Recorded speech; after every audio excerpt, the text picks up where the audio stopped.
Goeiemôre gemeente. As julle wonder hoekom vandag se diens uit my sitkamer uitgesaai word, wel dis omdat hy vooraf opgeneem is. Ons het vandag 'n gesinsdiens in die saal.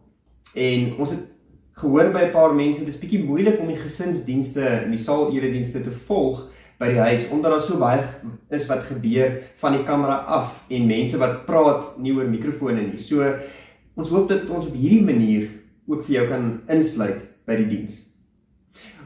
Dis vandag Vadersdag. Dis 'n wonderlike geleentheid om al die paas te vier wat in ons gemeente is, of die paas wat deel van ons elkeen se lewens is en was. En natuurlik, om onsself te herinner aan ons goeie Vader, die een wat elke dag op soveel maniere vir ons sorg.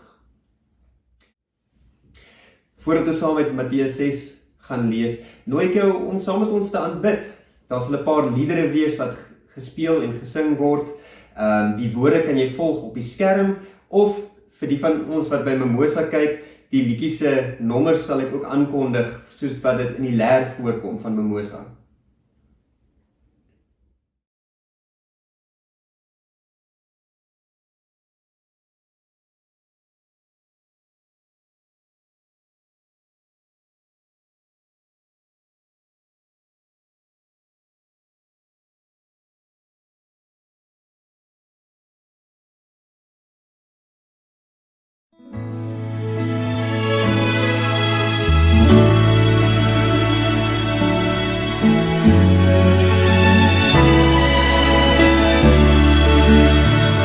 O Heer my God, as ek in eerbied wonder en al u werke elke dag aanskou, die son en maan, die aarde, sterre, wolke, hoe u dit elke dag so onderhou.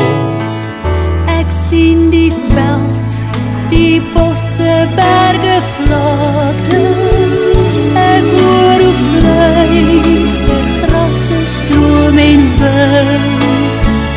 O Heer, u sorg, verklein, vergroot vir alles, en u sorg dag na dag vir my, u kind. Dan moet ek juig my Redder en my God. Hoe groot is u, hoe groot is u,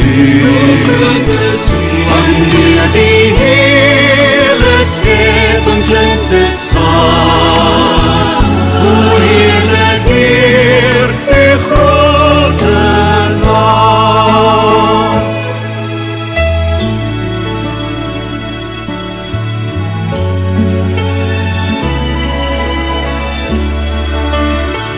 U seun word mens in ons gebroke wêreld, kom vestig hy sy koningsheerskappy. Hy maak weer heel wat sonde hier gebreek het. Hy bring weer hoop en redding ook vir my. U maak ons deel van al die grootse werke. U laat ons bid, Heer, dat u ryk mag kom. En kom u weer in heerlikheid op wolke, maak u volkomen met u eiendom. Dan moet ek juig my Redder en my God. Hoe groot is u, hoe groot is u, wanneer die hele skepping klink dit saam. O heerlik Heer, u grote naam. Dan moet ek juig my Redder en my God. Hoe groot is u, hoe groot is u, wanneer die hele skepping klink dit saam. Hoe heerlik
sy naam.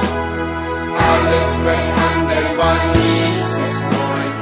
Kom ons verheerlik sy naam.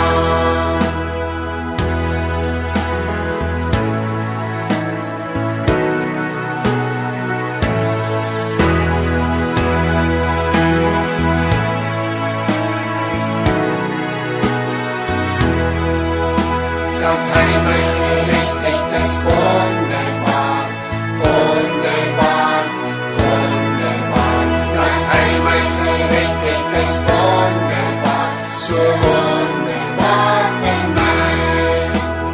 Kom ons verheerlik sy naam, kom ons verheerlik sy naam.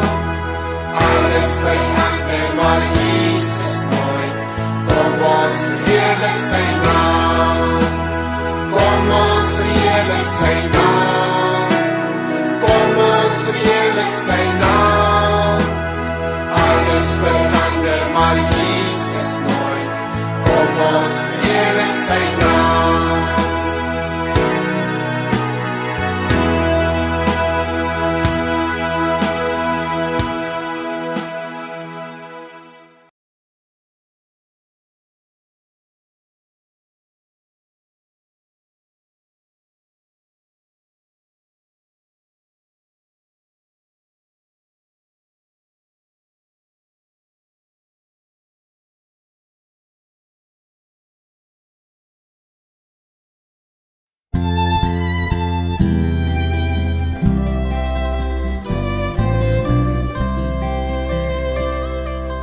Doen slechts u wil hier, u wil met mij die potten baken, met mij die klei. Vorm mij en maak mij net zoals u wil, op u slechts wagen, nederig en stil. Doen slechts u wil hier, u wil met mij, tot en deursoek mij, al moet ek lei. Witter as sneeuw hier, was mij vandaag. Laag aan uw voeten, wil ik steeds waak. Doen slechts u wil hier, u wil met mij, tot heel mijn leven, u is gewijd. Maak van mijn hart heiland u troon, tot elkeen Christus in mij zien wordt, tot elkeen Christus in mij zien wordt.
Jou donker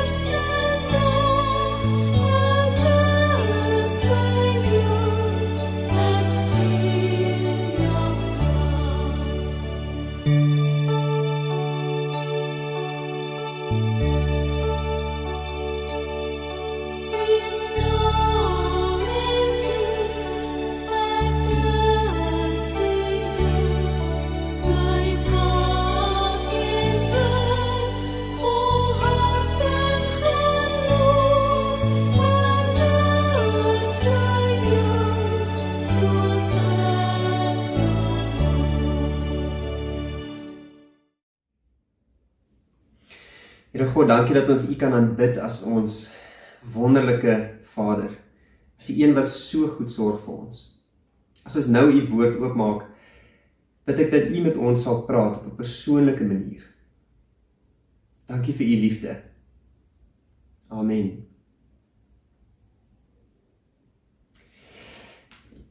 Voordat ons Matteus 6 gaan lees, wil ek sommer net hê ons moet die ding uit die regte oog uit benader.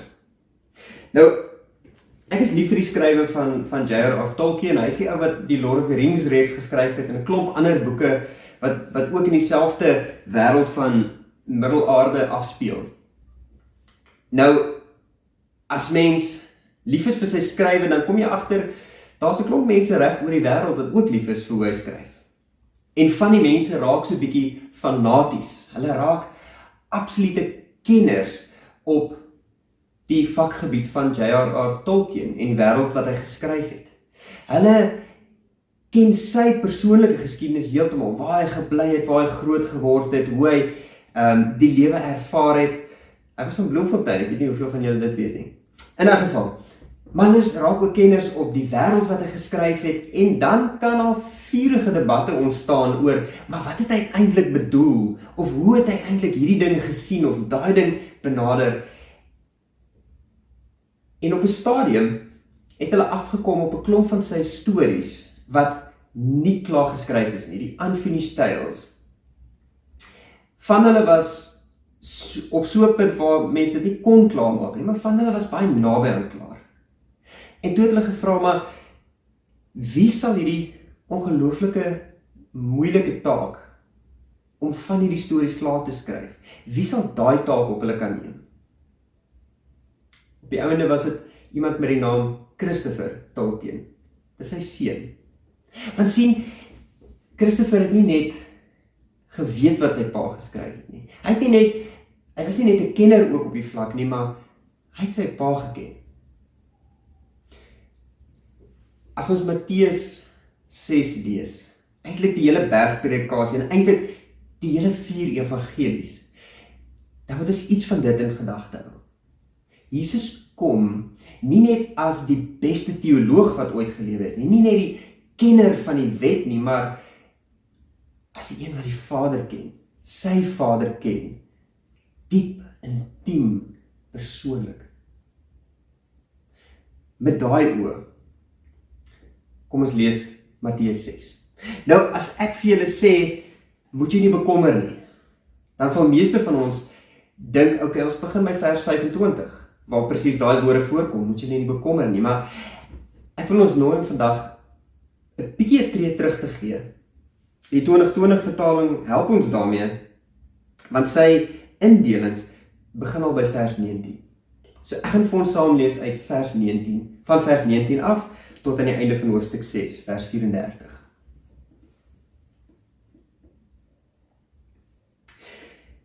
Moenie vir julle skatte op aarde bymekaar maak nie. Daar waar mot en roes verniel en waar diewe inbreek en steel nie. Maar maak vir julle skatte in die hemel bymekaar. Daar waar mot en roes nie verniel nie en waar diewe nie inbreek en steel nie. Want waar jou skat is, daar sal jou hart ook wees. Die oog is die lamp van die liggaam. As jou oog suiwer is, sal jou hele liggaam verlig wees. Maar as jou oog boos is, sal jou hele liggaam donker wees. As die lig in jou donker is, hoe groot is die duisternis nie? Niemand kan 2 baase dien nie, want hy sal of die een haat en die ander een lief hê, of hy sal aan die een lojaal wees en die ander een verag. Julle kan nie God en Mammon dien nie. En dan vers 25 begin met die woord daarom. Julle verstaan hoekom ons bietjie teruglees. Daarom sê ek vir julle, moet julle nie bekommer oor die lewe, oor wat julle sal eet en oor wat julle sal drink en oor julle liggaam en wat julle sal aantrek nie. Is die lewe dan nie belangriker as kos en die liggaam as klere nie? Let op die voëls van die hemel. Hulle saai nie en hulle maai nie en hulle versamel niks in skure nie. Tog sorg julle hemelse Vader vir hulle. Is julle nie meer werd as hulle nie? Wie van julle kan deur om te bekommer een el by sy lewe voeg? En waarom is julle oor klere bekommerd? Let op die wilde narsings, wilde blomme. Hoe hulle groei, hulle swoeg nie en hulle spin nie. Maar ek sê vir julle, self Salomo in al sy pragt was nie soos een van hulle geklee nie. As God die gras van die veld wat vandag nog staan en môre in die oond gegooi word, so klee, hoeveel te meer nie vir julle nie klein gelowiges? Moet julle nie bekommer en vra, wat sal ons eet, of wat sal ons drink, of wat sal ons aantrek nie?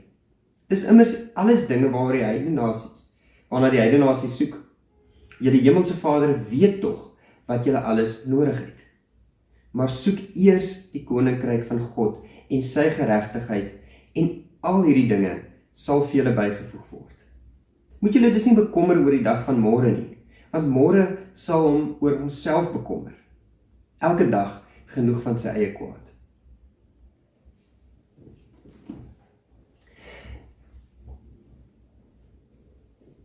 Jesus sê 3 keer in hierdie teks, moet julle nie bekommer nie. Nou die woord vir bekommer daar, word in die ou vertaling vertaal as kwel. In die Grieks is dit die woord merimnate, en dit sê vir ons iets van, nie net om vir 'n kort oomblik oor iets bekommerd te wees nie, dit praat ook nie van 'n vrees soos byvoorbeeld vir 'n slang of so nie, dit praat van iets wat langer en dieper lê as dit, dat jy eintlik in 'n angstigheid lewe. Ons lewe in die era van angs. Dit is soos 'n pandemie wat die hele wêreld oorgeneem het. En dit lê op soveel verskillende vlakke. Ons is angstig oor werk, omdat produktiwiteit ons identiteit geword het. Ons dink, ons is net iets werd as ons iets lewer of iets beteken. Maar dan gaan dit nog verder as dit. Ons is angstig oor vriendskappe, want ons word die hele tyd gemeet aan die mense om ons. Ons is angstig oor ons gesinne, want ons het net nie meer die tyd wat daar in die verlede was nie.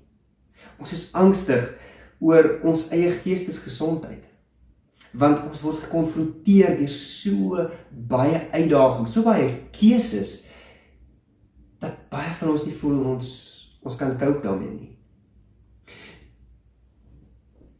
As Jesus vir ons sê, moet julle nie bekommer nie, dan is dit nie soos vir iemand wat hartseer is, kom sê, ag, moenie hartseer wees nie. Ja, ons almal weet dit werk nie. Nee, Jesus sê dit met baie diep simpatie, maar hy is besig om vir ons 'n alternatiewe waarheid, en eintlik is dit die enigste waarheid, te kom deel. Hy sê vir ons, moenie na die wêreld kyk en na jou lewe in die wêreld kyk, soos die heidene nasies doen nie. Hulle is angstig oor alles. Ek het onlangs 'n video gekyk van 'n ou wat sê, as mens nie 'n Christen is nie, dan moet jy angstig wees. Jy het amper nie 'n keuse nie. Want dis wat daar is. Dis net in die goeie Vader, dis net as ons vir God ken, wat ons enigstens 'n alternatief kan hê. Jesus kom leer ons dit. En weer eens, onthou, Jesus kom leer ons nie soos iemand wat net slim woorde het nie. Hy kom leer ons van sy Vader, ons Vader. Jesus sê dan, moet julle nie bekommer nie, en dan gebruik hy 'n ander woord, emblepsate, wat beteken kyk, word vertaal met kyk, maar dis soos 'n diep kyk, oorweeg, oordink, kyk na die voëls, kyk na die lelies. Wat leer ons oor hoe God na hulle kyk? Hulle is so tydelik, en tog maak God van hulle iets so mooi. Hoeveel te meer sal ons goeie Vader dan nie vir ons doen nie? Sien, Jesus sê vir ons, eerstens, wat ons nie moet doen nie. Moenie jou skatte op aarde bymekaar maak nie. Moenie probeer om 2 baase gelyk te dien nie. Die deel oor die oog wat donker is vir ons baie moeilik om te verstaan partykeer, maar Jesus sê eintlik daardeur, moenie dat die manier hoe jy na die wêreld kyk donker is nie. want dan gaan alles binne jou ook donker wees. Hy sê, nee, kyk eerder met God se oë na iets soos die skepping, die voëls, die lelies. Kyk hoe God na hulle omsien. En juist daarin leer ken ons die Vader se hart. En dan, as ons gekyk het, en as ons begin ontdek wie die Vader is, dan raak sy volgende opdrag wat sê, soek allereers die koninkryk, raak vir ons amper die natuurlike ding om te doen. En die belofte, alles wat nodig is, sal die Vader vir julle gee. Het is interessant dat hier en vroeër in vers 8, wat ons nie gelees het nie, word daar gesê, die Vader weet wat julle nodig het. Die deel in vers 8 praat oor hoe ons moet bid. Nie met te veel woorde nie. Ons is nie besig om vir God te oortuig nie. Ons is eintlik net besig om te sê, Vader, ons vertrou U. En dis presies wat Jesus ons innooi om te doen. Hy sê, jy mag maar die Vader vertrou. Jy mag maar alles aan hom oorgee. En hy sal vir jou gee wat jy nodig het. Ons dien 'n goeie Vader. Ek is so dankbaar dat ons in ons gemeente so baie goeie paas het. Mense wat lief is vir hulle kinders, kleinkinders selfs, baie van hulle. En is mense wat alles sal doen om vir hulle die beste in die lewe te gee. Maar ons is mense, ons maak foute. En daarom is dit vir ons moeilik om te verstaan dat daar 'n Vader is wat nie foute maak nie. Wat lief is sonder voorwaardes, sonder ophou, sonder om by tye ongeduldig te raak wanneer hulle nie moet nie, of kritiek te lewer wanneer dit nie nodig is nie. Nee, ons het 'n liefdevolle Vader wie se liefde perfek is. En Jesus sê, kom ek vertel julle van hierdie Vader van my. Kom ek stel julle bekend aan hoe hy die koninkryk inrig. Want sien, dit is die bergpredikasie gaan oor die koninkryk van God, 'n koninkryk van liefde, 'n koninkryk van 'n God wat sorg. Jesus kom leer ons, maar hy kom demonstreer hy dit ook. Sy tyd op aarde is gekenmerk deur sy verhouding met die Vader. En hy sê self ook, ek sê en ek doen niks wat ek nie by die Vader sien en hoor nie. Sy lewe weerspieël vir ons wie die Vader is en hoe hy ons liefhet.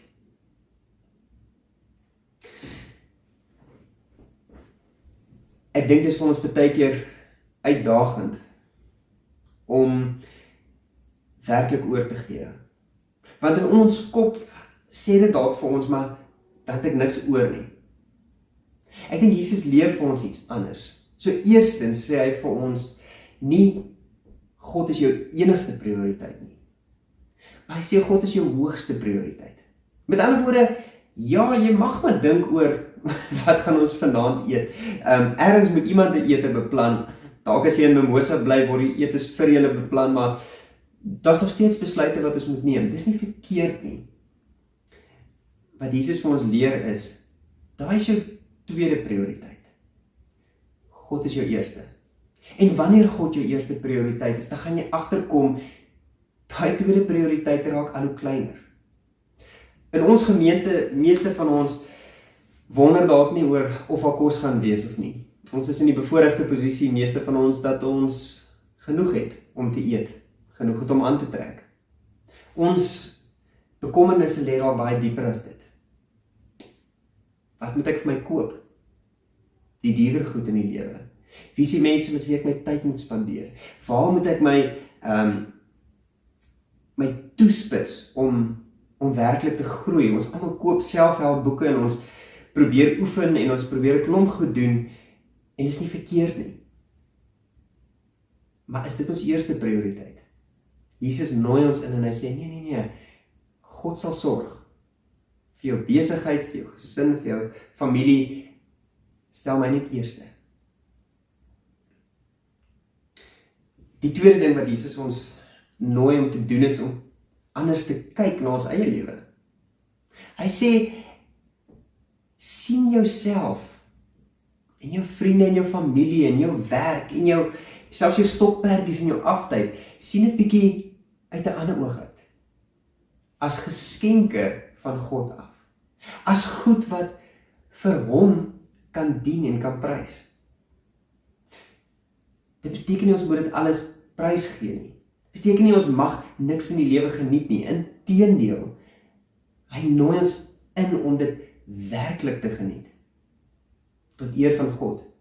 Die volle vreugde, die lewe in sy volheid, deur Jesus. En dan nommer 3, kom nooi Jesus ook ons uit om ons eie kroon te laat staan. Pascal, hy was 'n filosoof gewees, hy het iets gesê in die lyn van, niemand is ooit spyt daaroor, of upset of kwaad daaroor, dat hulle nie die koning is nie, behalwe vir die een, wat sy troon verloor het. Met ander woorde, dis eers wanneer ons lewe met 'n gevoel van te min, tekortkoming, wat ons smag na die goed wat ons nie het nie. En weer eens, ons lewe in 'n wêreld wat ons bombardeer met alles wat jy nie het nie.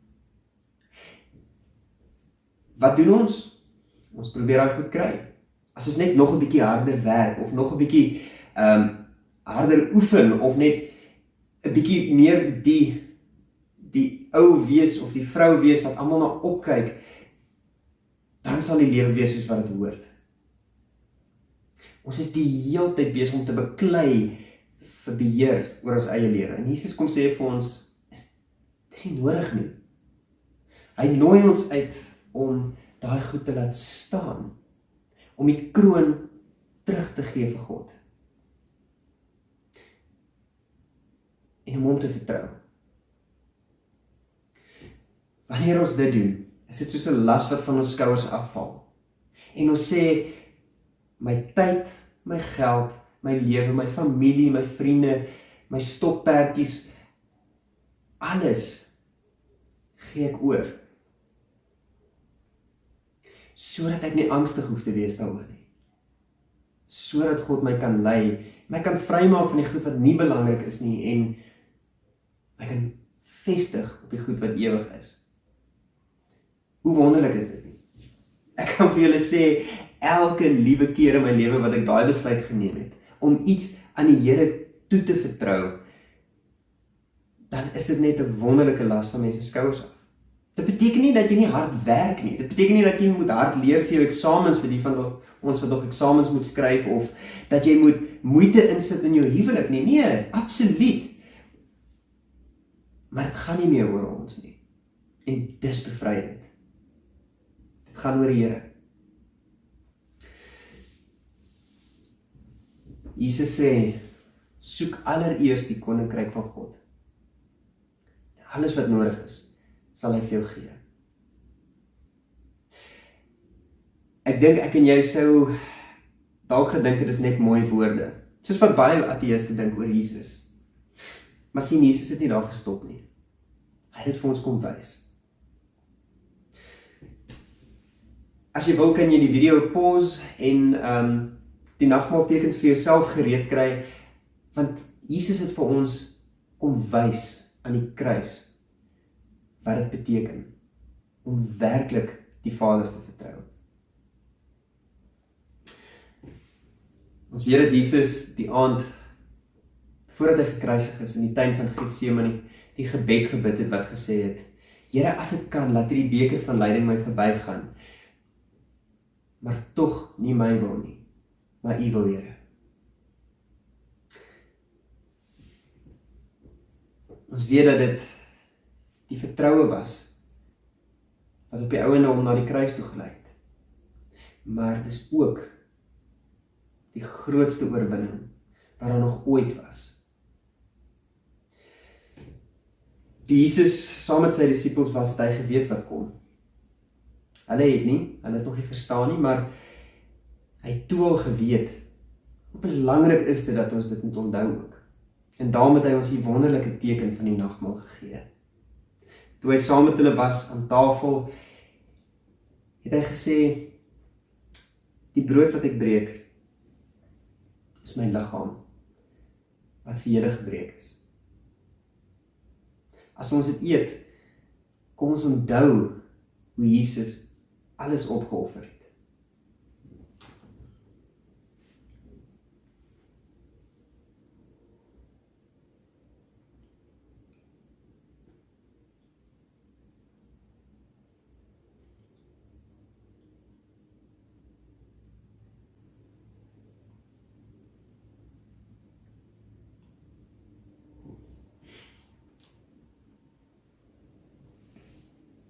Jesus het daarna ook die beker geneem en hy het vir hulle gesê, die wyn is my bloed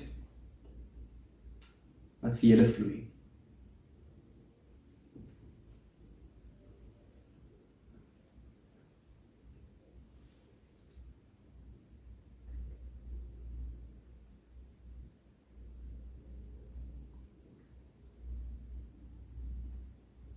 Here Jesus, dankie dat U vir ons kom leer het en kom wys het wie die Vader is, die goeie Vader, en wat dit beteken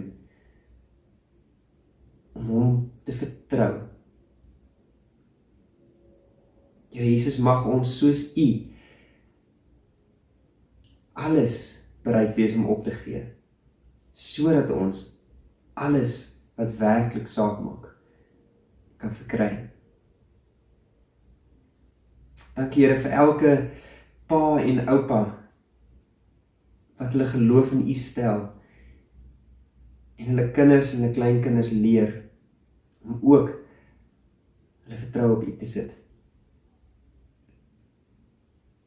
Seën ons Here in U naam.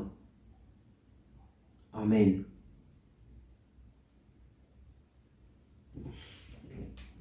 Ons gaan afsluit met 'n laaste lied. Maar voordat ons die lied gaan sing, gaan ek nou al die seën uitspreek.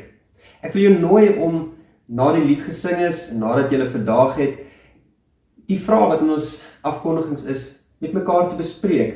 Of as jy dalk alleen is, skryf dit in jou dagboek en beantwoord die vrae teenoor die Here. Kom ons gesels.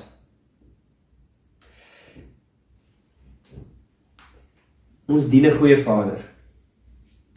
Mag die genade van ons Here Jesus Christus, die liefde van ons goeie Vader en die nabyheid, die teenwoordigheid, die gemeenskap van die Heilige Gees met julle wees en bly. Amen.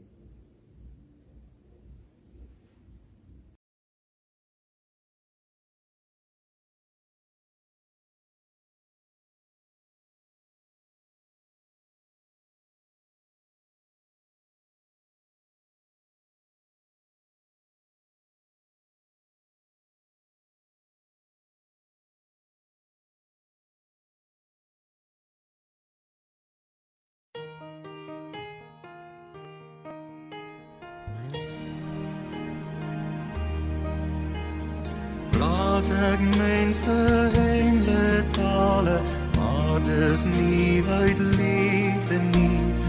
Is my woorde al simbole, klanke sonder melodie. Al kan ek geheime uitlei, herde deur geloof versit. Of al het ek al die kennis sonder liefde is ek niks.